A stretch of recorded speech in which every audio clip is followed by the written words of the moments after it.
First of all, let me say that what the CS is doing is very important. It is important because it's giving wananchi an opportunity to understand and interrogate the budget-making process. And also it helps us to understand how the revenues can be raised, the measures of raising revenues to our people. As it is in the Constitution Article 201 of the Kenyan Constitution.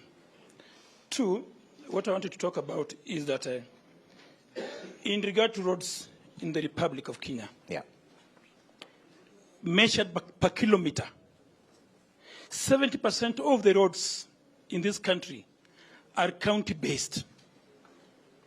But when they're giving money to the counties, you realize that counties only get 15% of the annual collection. That is 15%. The national government remains with 85%. How will the counties, the 47 counties, manage 15%? Remember, with the health department, they are only given less than 3 billion. While the real money that they should be having yearly should be around 15 billion, because the health department is really very important. Okay.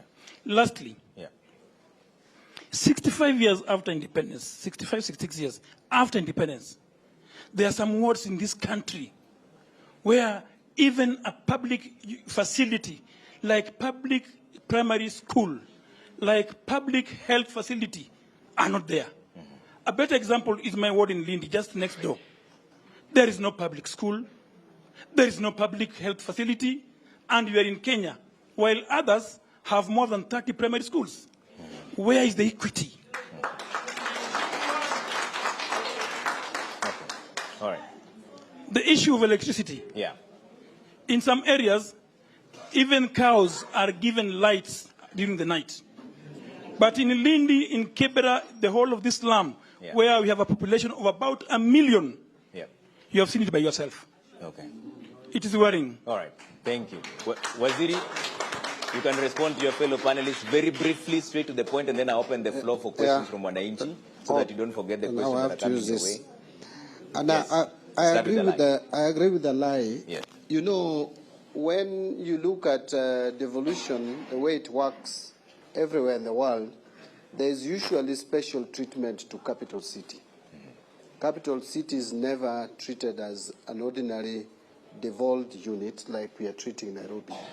I think that is something that we may need to think about, because I think the way we have structured our devolution, it may not work for Nairobi, and it seems to us, it is clear that it's not working. Remember last time, we almost made an attempt to roll back by nationalizing, so to speak, Nairobi, yet it is a county.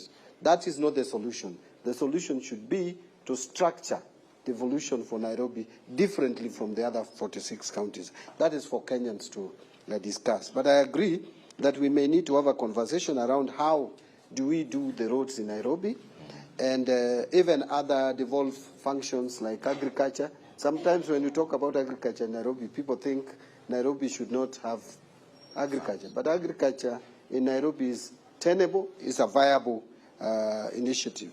On digital economy, and I want to mention that, yes, the national government will work very closely with the county government. We have even provided for some allocation under ICT on Kenya Digital Economy Acceleration Project, which has seen an enhanced budgetary allocation, getting over 2.7 billion more.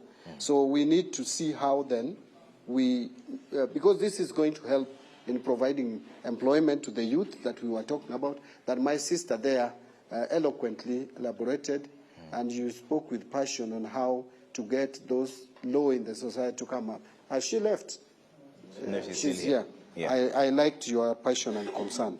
Now, Honorable Rero, again, has just emphasized the neglect of Nairobi, so that we should skew our budget towards Nairobi. I know we have ITS program that is coming. We are trying to improve the transport system in Nairobi. There is budgetary allocation. both from the GOK counterpart funds, and there is also the development partner funding. So this is a project that is has been moved forward, and I think it's going to be actualized in the coming financial year. But we need to provide more resources again to Nairobi, as I said. On free primary education, I want to agree with you that yes, we had provided last year 8.4 billion for free primary education. This year it is 7.9. That's a decrease of about 500 million shillings. It is because of the fiscal space. Actually, we had a lot of difficulty in working around this budget because, one, we didn't want to over-project revenue. For the first time, you will realize that our revenue is so, to me, very low in terms of projection.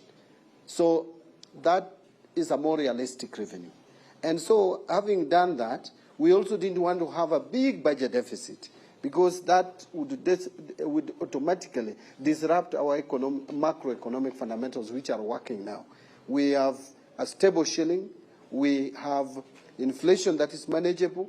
We have forex reserves that are sufficient enough to cushion us. If we lose or we take our eyes off the ball just for a minute, then we will go back to probably where we were heading. Yeah. By the way, Trevor, if you allow me, I would say this. Do you know in 2021, IMF classified 6 countries in Africa: Angola, Ghana, Zambia, Ethiopia, Chad, and Kenya, as candidates for default in paying their debts. 5 of them have all defaulted. It's only Kenya that has survived this far. We must make sure that Kenya survives. Yeah. That is why we overtook Ethiopia, because they defaulted in paying their debts. Okay. They were restructured. But we cannot go that route. There's a concern from the people that that reduction in the education sector of 600 million is going to affect the school feeding program. No, 50,000 of their students. No, Trevor will answer that. Actually, the one that he raised